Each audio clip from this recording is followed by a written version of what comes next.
kita bisa bergandengan tangan, kita bisa berpelukan juga. Udah lepaskan emosi kita di saat kita di hadirat Tuhan. Karena hadirat Tuhan tidak terbatas, baik di sini maupun di dalam rumah Bapak Ibu Saudara.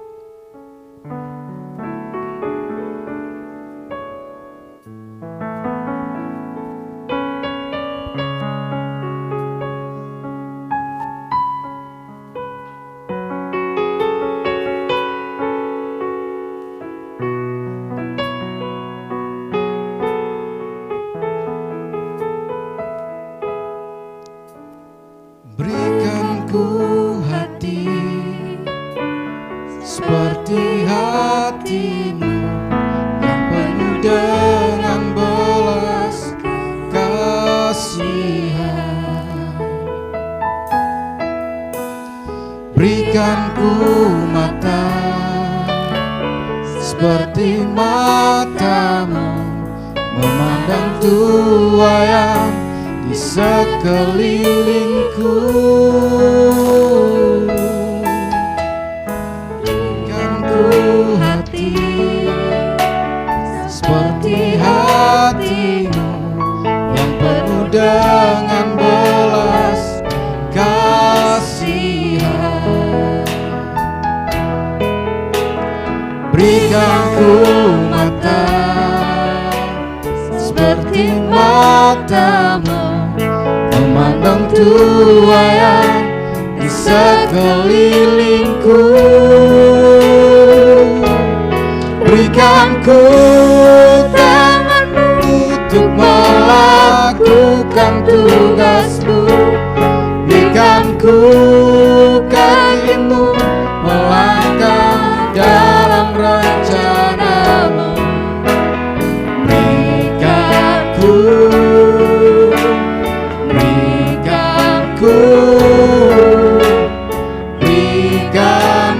hatimu, berikan ku hati.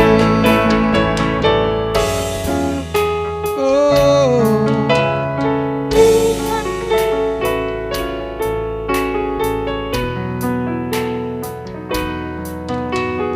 berikan ku hati seperti hatimu yang penuh dengan belas kasihan. Berikan ku mata seperti matamu memandang Tua yang di sekelilingku. Berikan ku tanganmu untuk melakukan tugasku. Berikan ku kakimu melangkah dalam rencanamu. Berikan ku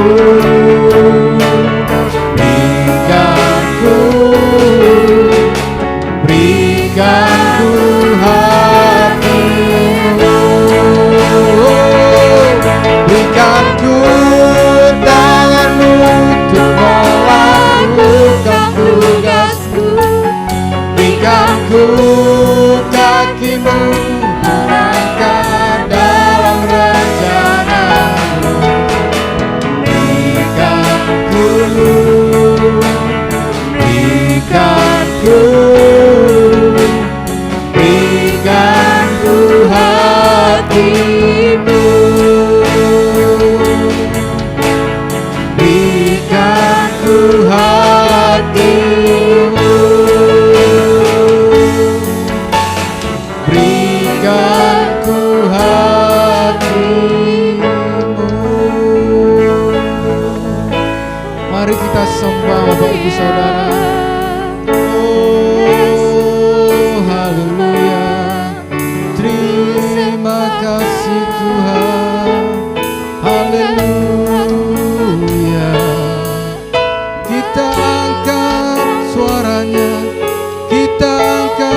Mari Bapak Ibu Saudara,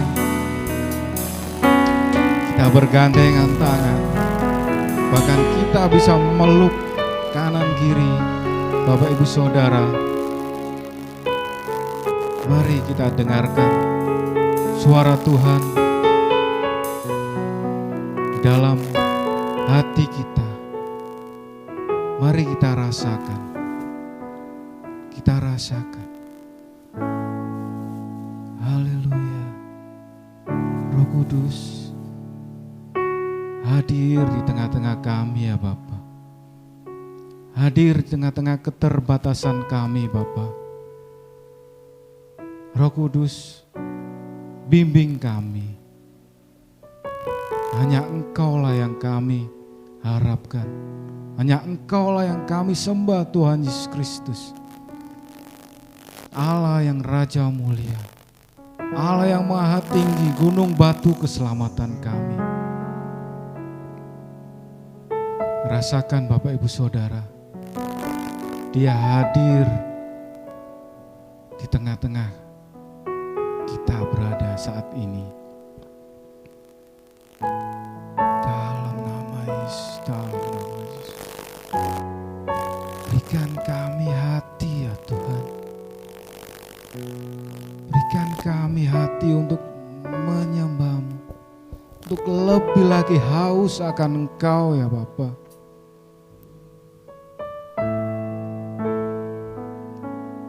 Di masa-masa sekarang ini, semuanya tanpa ada kejelasan, semuanya tanpa ada batas lagi ya Bapa. Tapi kami percaya, Engkaulah yang membebaskan kami, Engkaulah yang menjaga kami ya Bapa. Dan Roh Kudus-Mu yang membimbing kami, hadir di tengah-tengah hati kami, baik dimanapun kami berada ya Bapa. Dan biarlah kemuliaan-Mu selalu terpancar dalam kehidupan kami. Hanya itulah kerinduan kami. Biarlah nama-Mu selalu dibesarkan, selalu ditinggikan dalam perbuatan dan tingkah laku kami ya Bapa. Rasakan Bapak Ibu Saudara, Dia hadir tengah-tengah kami. Haleluya, haleluya, oh haleluya,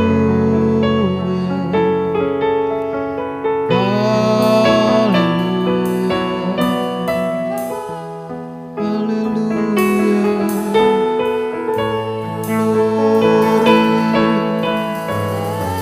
berhembuslah kudus.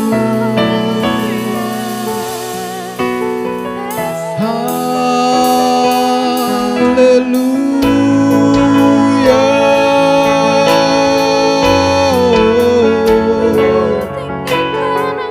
haleluya,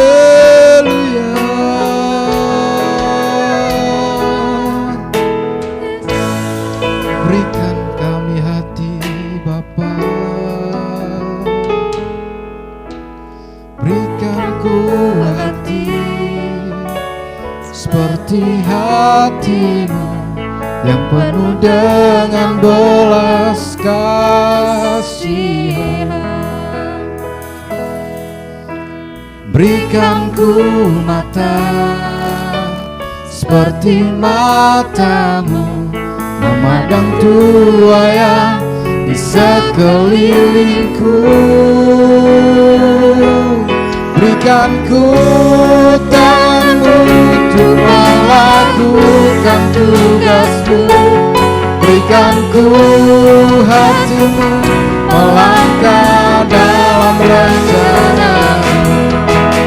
Berikan ku, berikan ku, berikan ku hati-Mu. Berikan ku hati-Mu, berikan ku hati-Mu.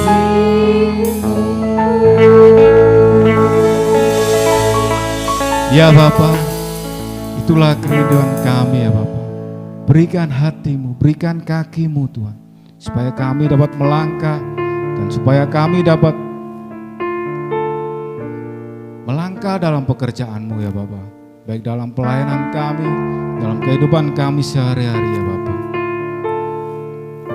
Karena Engkau selalu bersama kami. Hanya Engkau tempat perlindunganku ya Bapa. Engkaulah gunung batu keselamatan kami. Terima kasih ya Bapa.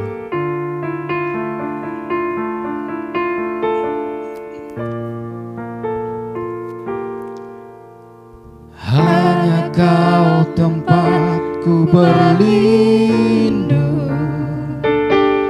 Hanya Engkau laguku dan kekuatanku. Izinkanlah ku datang menyembah, membawa syukurku.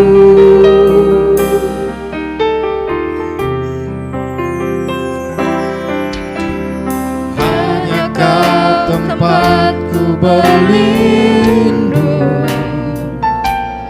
Hanya Engkau laguku dan kekuatanku. Izinkanlah ku datang menyembah, membawa syukurku.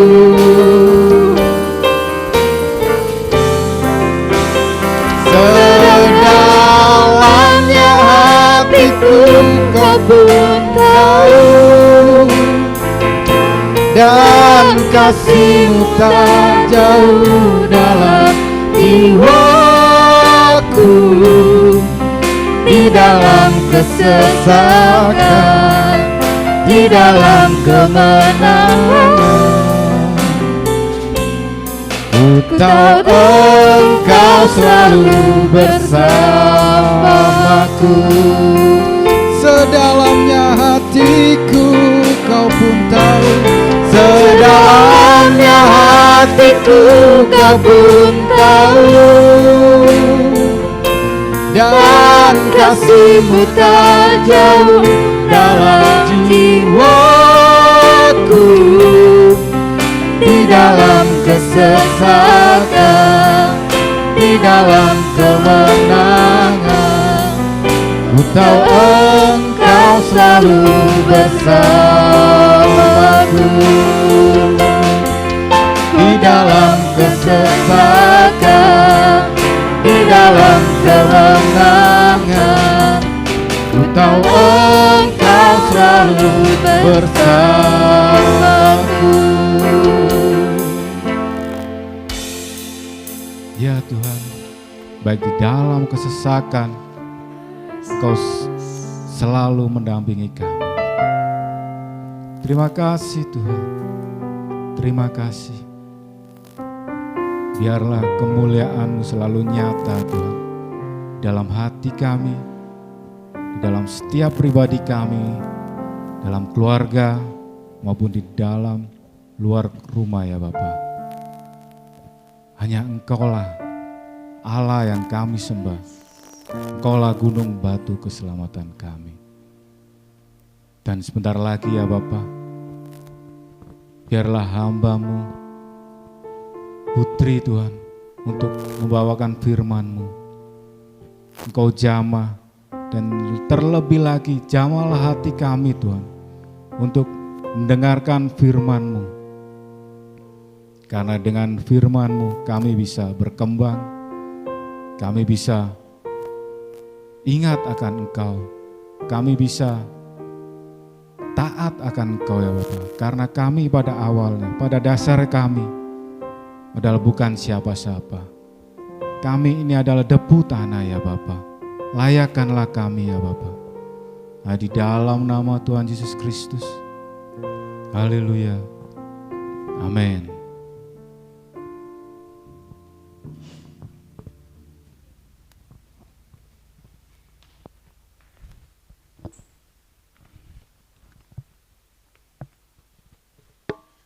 Shalom, Selamat malam Bapak Ibu yang terkasih di dalam Tuhan Yesus Kristus. Pada malam hari ini kita akan kembali belajar, mendengarkan nasihat Bapa kita di surga melalui renungan firman Tuhan pada malam hari ini. Malam hari ini Bapak Ibu Saudara, kita akan belajar dari Injil Matius pasal yang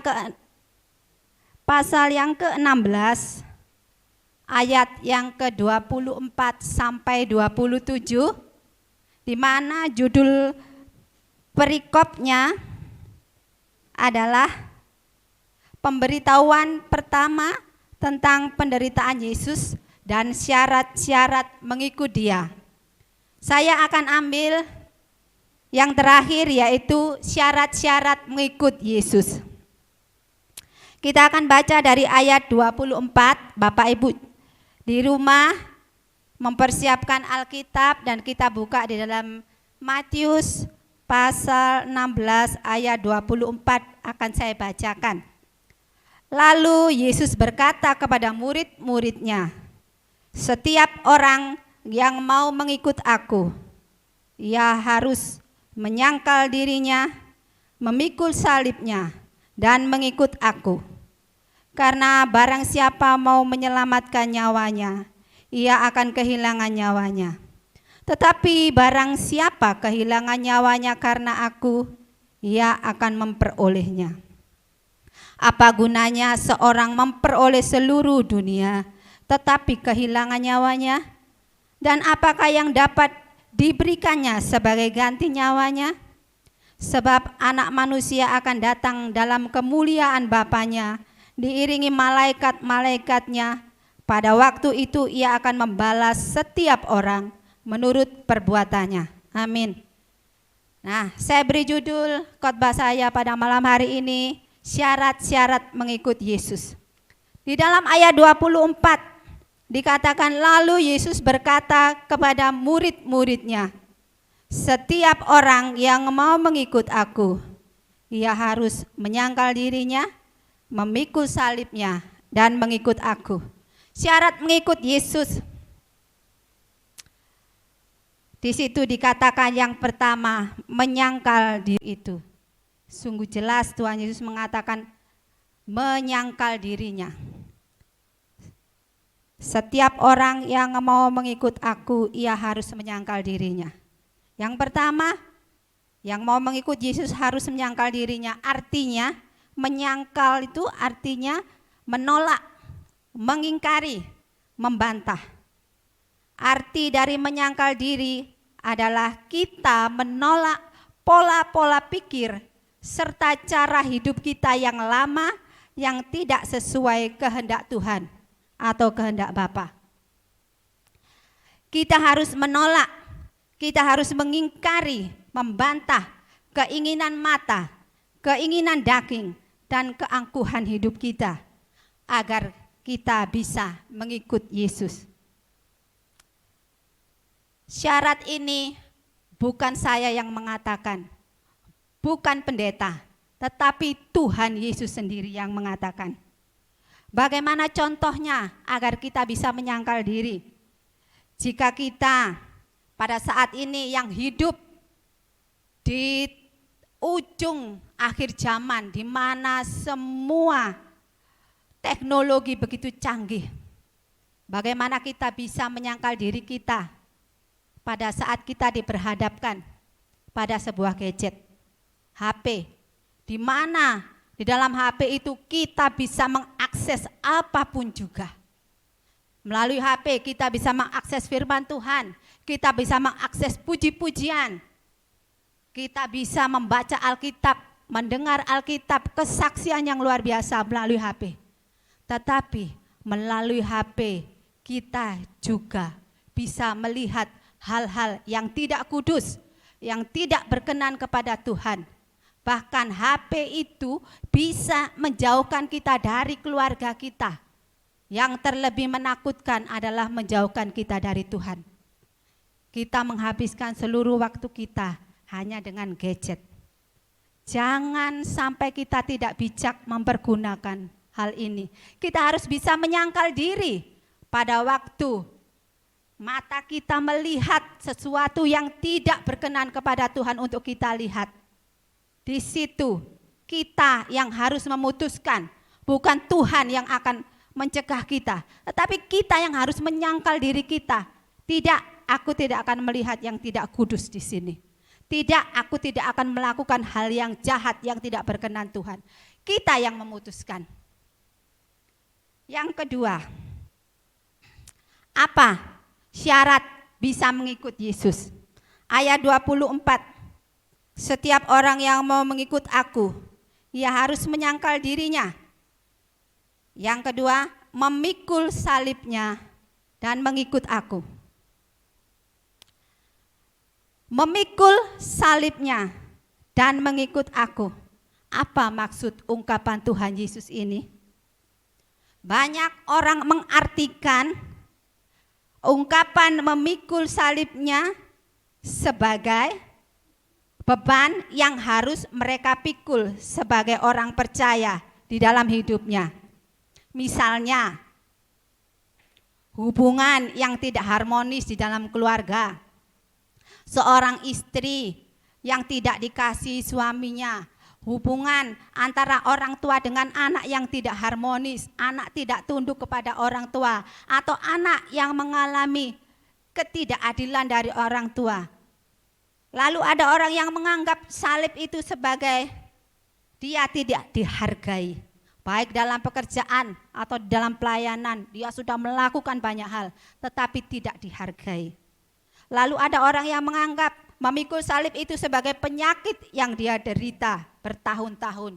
Ada yang menganggap pikul yang disalib itu, salib yang dipikul itu adalah mereka memiliki ekonomi yang tidak bagus, hidup berkekurangan. Ini salib yang harus aku pikul. Apakah demikian? Apakah itu betul yang dimaksud Tuhan Yesus sebagai ungkapannya memikul salibnya? Mari kita mengingat 2000 tahun yang lalu ketika Yesus memikul salibnya menuju Golgota. Saat itu tidak ada seorang pun yang berpikir pada waktu Yesus memikul salib itu, yang berpikir bahwa salib itu adalah simbolik dari beban yang harus ditanggung. Bagi orang yang hidup di abad pertama waktu itu, salib hanya diartikan sebagai kematian dengan cara yang paling memalukan dan mengenaskan yang pernah diciptakan manusia. Salib merupakan kematian yang sangat menyiksa. Saat itu, seorang yang memikul salib adalah seorang yang menyiapkan kematiannya sendiri. Jadi, Bapak Ibu Saudara yang terkasih, pernyataan Tuhan Yesus yang mengatakan bahwa orang yang mau mengikut dia harus memikul salibnya dan mengikut aku mempunyai makna siap mati demi mengikut Tuhan Yesus, atau siap kehilangan nyawa demi mengikut Yesus. Ini memang suatu pernyataan yang sangat keras. Ini memang suatu pernyataan yang tidak diduga-duga. Tetapi ini adalah syarat yang dikatakan Tuhan Yesus. Jadi jelas apa yang dimaksud Tuhan Yesus. Mengikut Tuhan Yesus adalah segenap hidup kita. Bapak Ibu yang terkasih, saya akan membahas mengenai memikul salib atau bisa dikatakan kehilangan nyawa. Itu artinya karena orang yang memikul salib sudah dipastikan dia akan mati. Jadi jika kita mau mengikut Tuhan Yesus, kita harus berani kehilangan nyawa.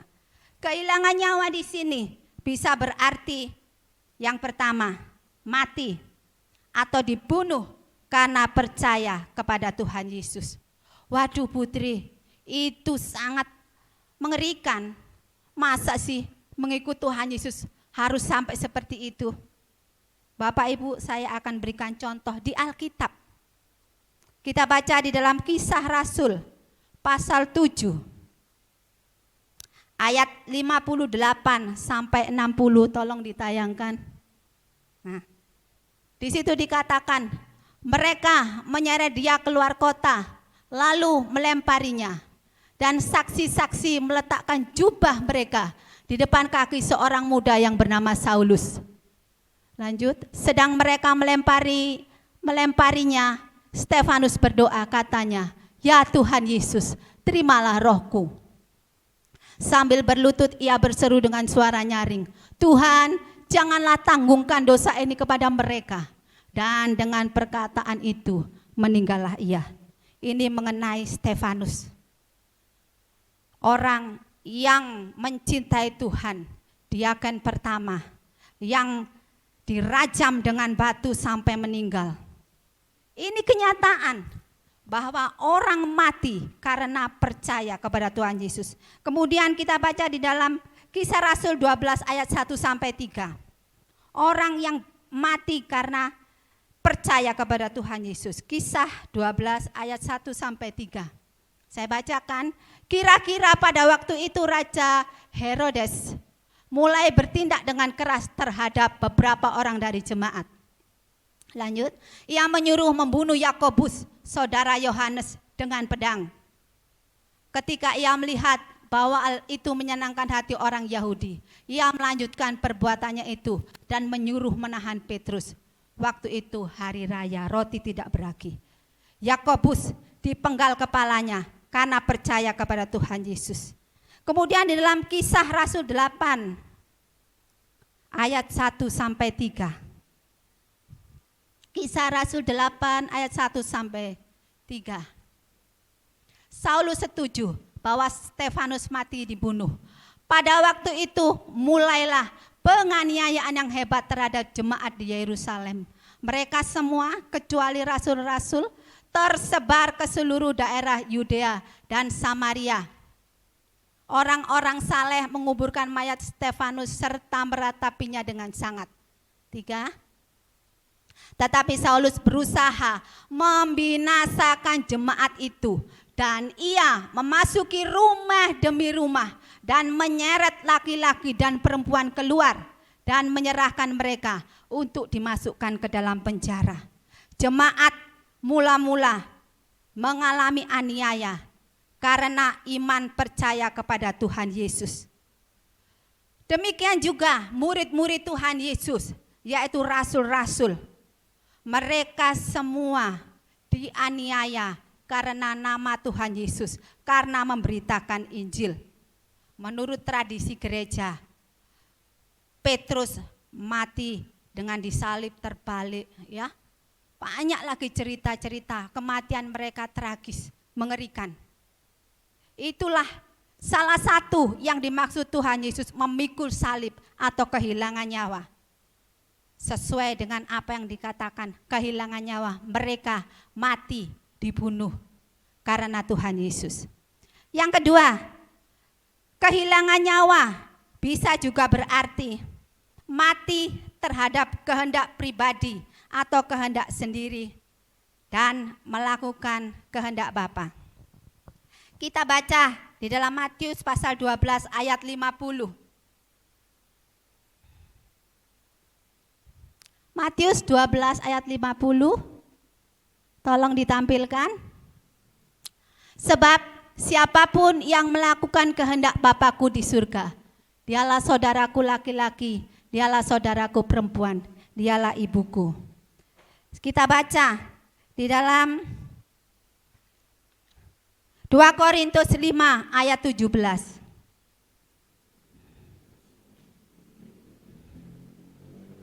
Jadi siapa yang ada di dalam Kristus, ia adalah ciptaan baru. Yang lama sudah berlalu, sesungguhnya yang baru sudah datang. Jadi orang yang mau mengikut Tuhan Yesus, dia harus mematikan kehendak pribadinya, Dia harus membuang manusia lamanya, kehendak pribadinya yang masih didominan oleh dosa. Dia harus mati terhadap semua itu. Karena apa Bapak Ibu Saudara? Jika kita mau mengikut Tuhan Yesus, kita tidak mau mematikan kehendak diri kita sendiri, kehendak pribadi kita. Kita tidak akan bisa melakukan kehendak Bapa. Karena kecenderungan hati manusia adalah melakukan apa yang dosa, yang cemar. Sebab itu, kalau kita mau mengikut Tuhan Yesus, kita harus berani mati terhadap kehendak kita sendiri. Yang ketiga, arti kehilangan nyawa bisa berarti mematikan kedagingan dan hidup oleh roh. Kita baca di dalam Roma 8 ayat 13. Roma 8 ayat 13. Sebab jika kamu hidup menurut daging, kamu akan mati. Tetapi jika oleh roh kamu mematikan perbuatan-perbuatan tubuhmu, kamu akan hidup. Jadi jika kita hidup menurut daging, kita tidak mematikan kedagingan kita, maka kita akan mati. Dalam Galatia 5 ayat 16. Galatia 5 ayat 16. Maksudku ialah hiduplah oleh roh, maka kamu tidak menuruti keinginan daging.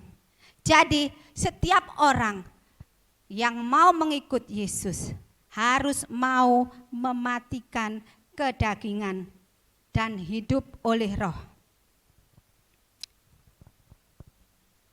Orang yang belum menyalibkan atau mematikan daging, keinginan dan hawa nafsunya, ia belum menjadi milik Kristus. Jika kita mau mengikuti Kristus, kita akan menjadi miliknya. Tetapi ada syaratnya, kita harus berani mati. Daging kita harus kita bunuh.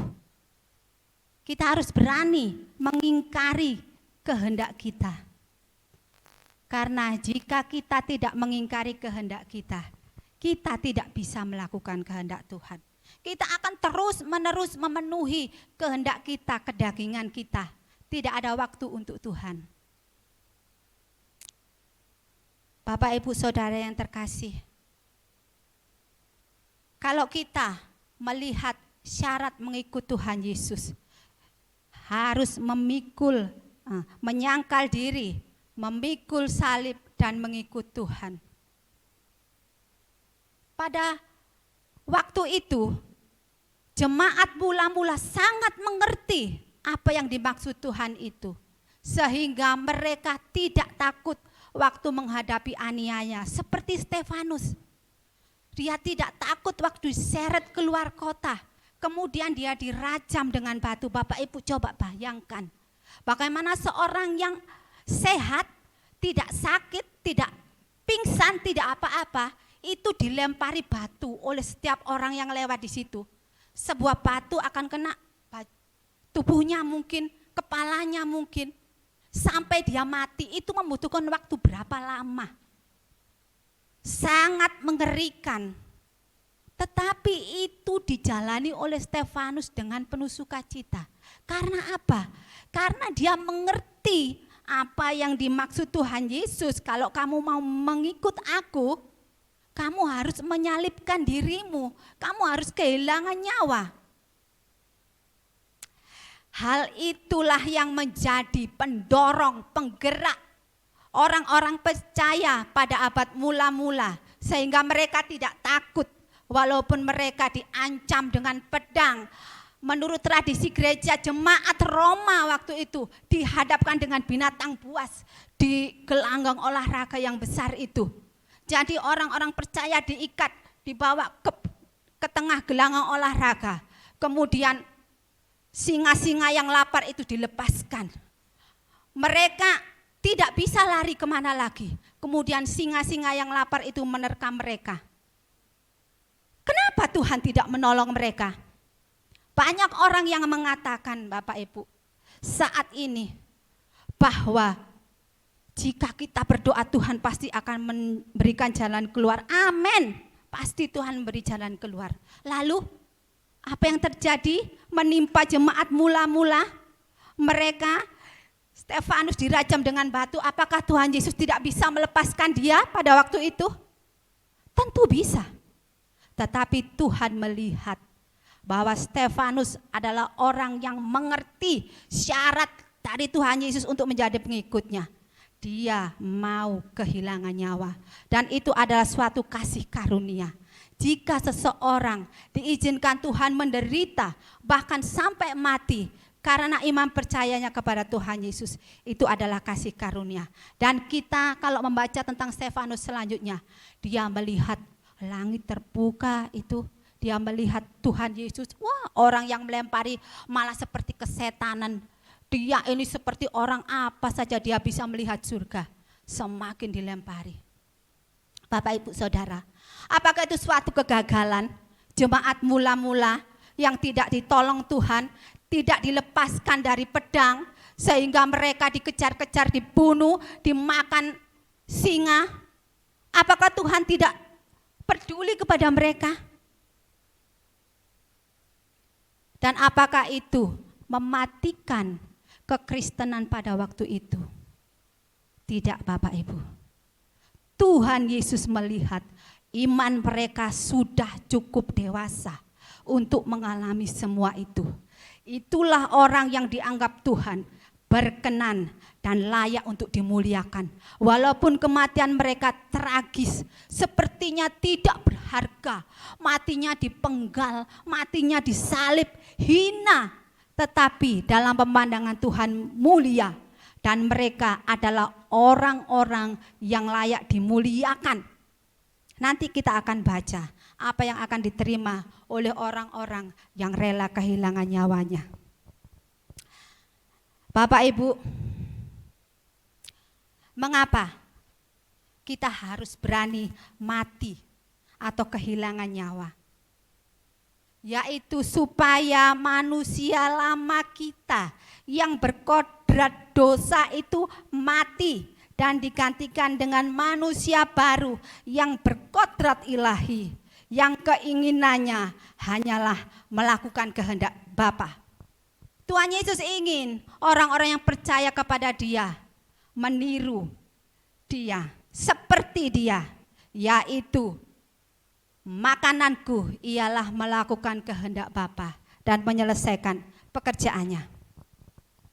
Bapak Ibu yang terkasih, apakah akibatnya bila kita tidak mau memikul salib kita dan mengikut Tuhan Yesus? Mari kita baca di dalam Matius pasal 10 ayat 38 akan saya bacakan.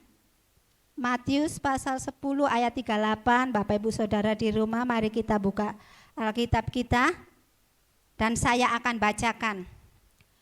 Barang siapa tidak memikul salibnya dan mengikut aku, ia tidak layak bagiku. Saya ulangi ya Bapak Ibu ya, ini Tuhan Yesus yang mengatakan, bukan saya. Barang siapa tidak memikul salibnya dan mengikut aku, ia tidak layak bagiku. Kita pernah mendengar seorang kaya yang datang kepada Tuhan Yesus. Tuhan, aku ingin mengikut Engkau. Jual hartamu, berikan kepada orang miskin, ikut aku. Itu berarti dia mati. Seluruh hartanya disuruh jual, bagikan kepada orang miskin. Dia punya apa? Dia enggak punya apa-apa. Lalu Tuhan Yesus bilang, ikut aku. Mati. Tuhan Yesus ingin orang itu mati. Kamu tidak perlu harta banyak itu. Waktu itu ya Tuhan Yesus bilang. Tapi orang ini tidak mau mati. Dia pergi dengan sedih. Dia tidak layak mengikut Tuhan. Bapak Ibu, kalau saya mengatakan ini bukan berarti orang percaya itu tidak perlu bekerja, tidak perlu menabung, tidak perlu memiliki kekayaan. Bukan. Tuhan Yesus mengatakan hal ini, ingin memberitahukan bahwa jadikanlah aku segala-galanya di dalam hidupmu. Kekayaan, pangkat, jabatan, itu semua adalah berkat Tuhan yang dipercayakan Tuhan kepada kita. Dan Tuhan mau itu kita pakai sebagai sarana untuk mempermuliakan Tuhan, untuk menolong sesama. Sehingga dengan demikian kita menjadi surat Kristus yang terbuka. Bapak Ibu, sangat mengerikan. Pada akhir-akhir ini banyak gereja-gereja yang menurunkan standar mengikut Yesus. Tuhan Yesus mengatakan, barang siapa mengikut aku, ia harus menyangkal dirinya, memikul salibnya dan mengikut aku. Tetapi banyak kita mendengar standar itu diturunkan. Tuhan Yesus tidak mau standar itu tidak diturunkan, Bapak Ibu. Tidak ada ayat yang baru yang mengatakan revisi dari syarat mengikut Yesus, enggak ada. Tetap kita harus mati dari manusia lama. Kenapa? Supaya setelah manusia lama kita mati, kita akan bangkit kembali dengan kondisi manusia baru, suci. Dengan demikian Kristus bisa hidup di dalam kita. Ya Bapak Ibu Saudara. Orang percaya yang tidak mau kehilangan nyawanya, dia tidak akan beroleh nyawa. Yang artinya dia tidak akan beroleh hidup kekal bersama Kristus. Mari kita baca di dalam bacaan kita Matius 16 ayat 25. Ya. Matius 16 ayat 25. Ini Tuhan Yesus yang mengatakan, ya Bapak Ibu, saya hanya membacakan. Karena barang siapa menyelamatkan nyawanya, ia akan kehilangan nyawanya. Tetapi barang siapa kehilangan nyawanya karena aku, ia akan memperolehnya. Itulah sebabnya kenapa murid-murid Tuhan Yesus rela kehilangan nyawanya karena Kristus. Karena mereka tahu, mereka percaya mereka akan memperoleh nyawa, yaitu kehidupan yang kekal. Percaya bukan sekedar kita percaya dalam akal kita, perkataan kita. Percaya secara akal, saya percaya Tuhan Yesus iya, tapi kehidupan kita masih kehidupan yang lama. Kita yang masih suka dengan pergaulan-pergaulan yang tidak benar. Setelah kita mengatakan percaya kepada Tuhan Yesus dibaptis, masih kembali hidup seperti itu. Kita yang masih suka membenci, masih suka iri, masih suka berontak kepada orang tua setelah dibaptis, tetap kembali ke kehidupan yang semula. Ya, kita manusia bagaimana, kita ini daging, masih di dunia, banyak tantangan, cobaan. Tuhan tahu, banyak tantangan, cobaan di dunia ini. Tetapi Tuhan Yesus berkata, berjuanglah, berjuanglah. Pada waktu Tuhan Yesus mengajar, banyak ajarannya yang tidak bisa diterima. Bagaimana mungkin Tuhan seperti itu, harus memikul salib, kehilangan nyawa. Kalau begitu kan sedikit sekali orang yang masuk ke surga, Tuhan. Bagaimana orang bisa masuk ke surga seperti unta masuk lubang jarum? Siapa yang bisa? Tapi Tuhan Yesus berkata, berjuanglah. Bukan semuanya Tuhan yang melakukan karena Tuhan berkuasa. Tuhan akan menolong saya, betul Tuhan akan menolong, tetapi kita harus berjuang. Kita baca di dalam Matius pasal 16 ayat 27. 27, sebab anak manusia akan datang dalam kemuliaan Bapanya diiringi malaikat-malaikatnya. Pada waktu itu, ia akan membalas setiap orang menurut perbuatannya. Jadi, iman bukan hanya persetujuan akal kita atau ucapan kita, saya percaya Yesus, amin, saya percaya Yesus. Tetapi perbuatannya masih berbuat dosa. Enggak apa-apa, saya kan masih hidup dalam daging. Betul, kita masih hidup dalam daging, kita bisa jatuh dalam dosa.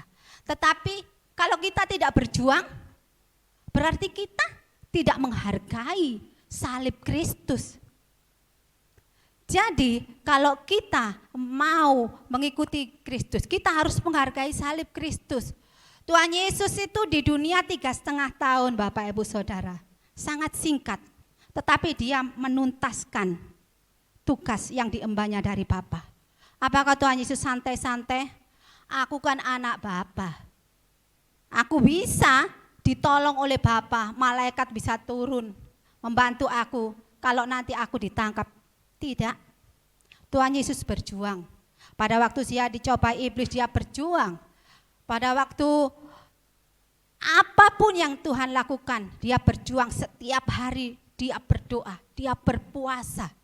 Dia menolong orang yang kekurangan. Itu perjuangan Bapak Ibu. Demikian juga kita. Kita harus berjuang. Pada waktu kita percaya kepada Tuhan Yesus, kita tidak bisa, kita hanya berserah, Tuhan, Engkau pasti menolong aku, melepaskan aku dari kebiasaanku yang tidak baik, tidak berkenan kepadamu. Berdoa saja, tanpa kita berusaha menyangkal diri. Tidak bisa, Bapak Ibu Saudara. Kita harus berusaha menyangkal diri. Tidak, aku tidak melakukan ini lagi. Aku tidak melakukan ini lagi. Kalau kita ada perjuangan, ada usaha, itulah perbuatan kita. Maka Roh Kudus akan memberi kita kemampuan. Ya Bapak Ibu Saudara, orang yang mau kehilangan nyawanya karena Tuhan Yesus, maka dia akan menjadi ciptaan yang baru. Nah, mari kita baca di dalam Matius pasal 7 ayat 21. Kenapa kita harus bisa mematikan kehendak kita menjadi manusia yang baru? Bukan setiap orang yang berseru-seru kepadaku, Tuhan, Tuhan, akan masuk ke dalam kerajaan surga, melainkan dia yang melakukan kehendak Bapa-Ku yang di surga. Bapa mau kita melakukan kehendaknya. Kehilangan nyawa berarti kita mematikan kehendak kita sendiri dan melakukan kehendak Bapa. Dan orang yang tidak mau melakukan kehendak Bapa akan ditolak oleh Tuhan Yesus.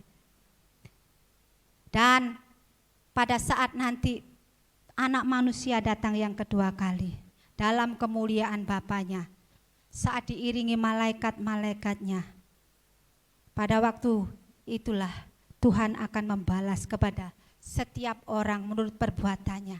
Sekaranglah saatnya kita melakukan apa yang berkenan kepada Bapa. Apa kehendak Bapa? Melakukan apa yang baik, yang benar, dan yang sempurna. Itulah kehendak Bapa. Mari Bapak Ibu Saudara sekalian, anak-anakku yang masih muda, sekolah minggu. Sekarang ini, tahun ini adalah tahun rahmat Tuhan. Kesempatan kita untuk kita melakukan kehendak Tuhan. Karena kita tidak tahu tahun depan apa yang terjadi. Alkitab mengatakan, waktu akan semakin jahat.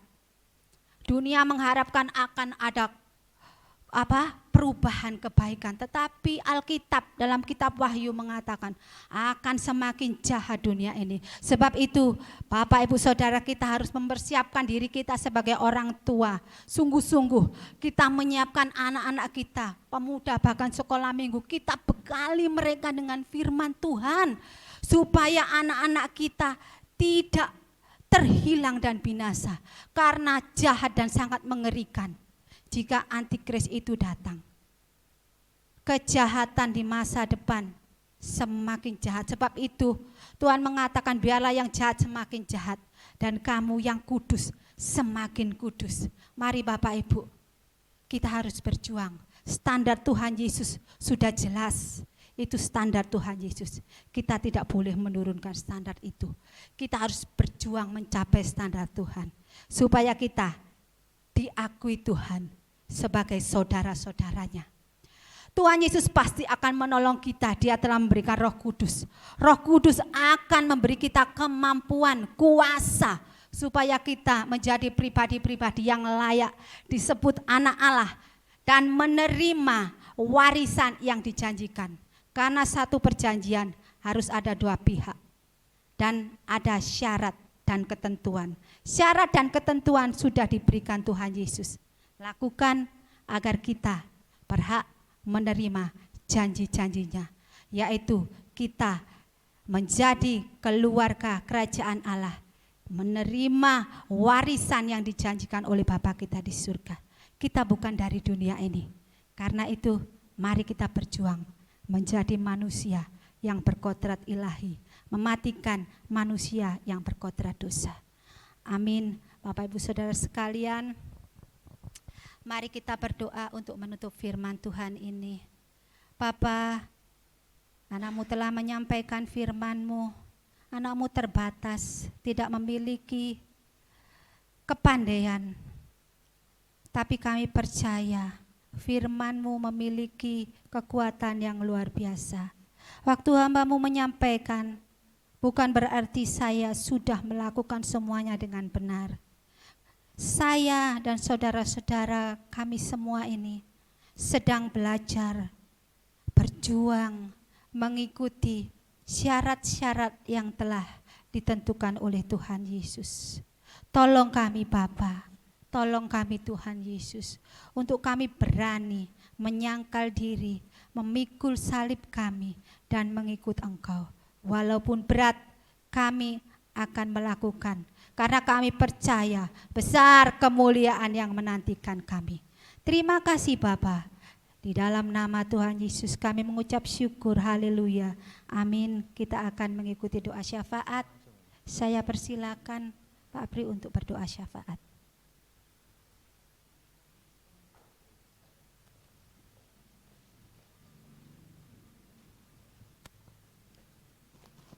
Mari kita berdoa untuk malam ini. Kembali kami syukur kepadamu ya Tuhan. Terima kasih Yesus, terima kasih atas segala penyertaan-Mu dalam kehidupan kami dari ke hari ya Tuhan. Engkau sertai sampai malam ini ya Tuhan. Engkau masih memberi kesempatan kami untuk mendengarkan doa malam pada hari ini ya Tuhan. Tuhan, pakai hamba-Mu yang telah menyampaikan firman-Mu ya Tuhan. Pakai semakin hari semakin bertumbuh ya Tuhan. Terima kasih Yesus, terima kasih.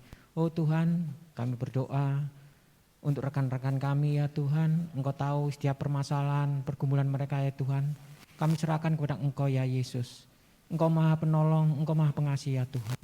Dan juga kami menyerahkan gereja kami Peniel ya Tuhan, dan juga Kemendung Tuhan. Oh Tuhan, pimpin Tuhan, sertai Tuhan para pemimpin GSJA, Peniel dan Kemendung ya Tuhan. Berikan hikmat-Mu, berikan sabda-Mu ya Tuhan. Biarlah gereja kami terus bertumbuh ya Tuhan. Engkau pakai rekan-rekan kami, Engkau pakai semuanya dalam pelayanan ya Tuhan.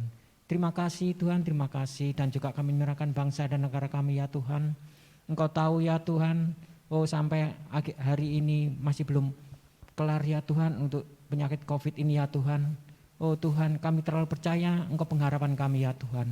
Kami serahkan semuanya dalam tangan-Mu ya Tuhan, para dokter ya Tuhan. Oh Tuhan, Engkau Maha Pengasih, Engkau Maha Pengampun ya Tuhan. Terima kasih Yesus, terima kasih. Inilah doa kami alaskan hanya dalam nama Tuhan Yesus Kristus. Haleluya, amin. Kami serahkan untuk doa berkat.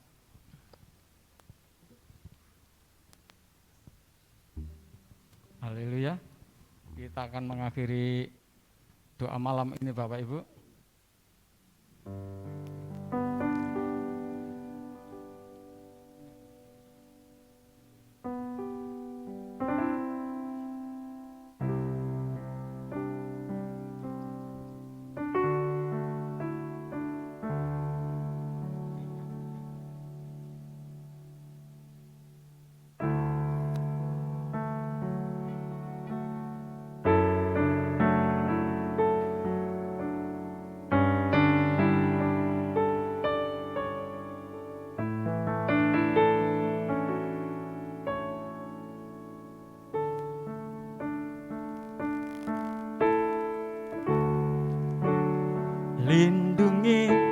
aku Bapa. Ku tak dapat jalan sendiri, ya Bapa. Kau perlindunganku, perlindunganku.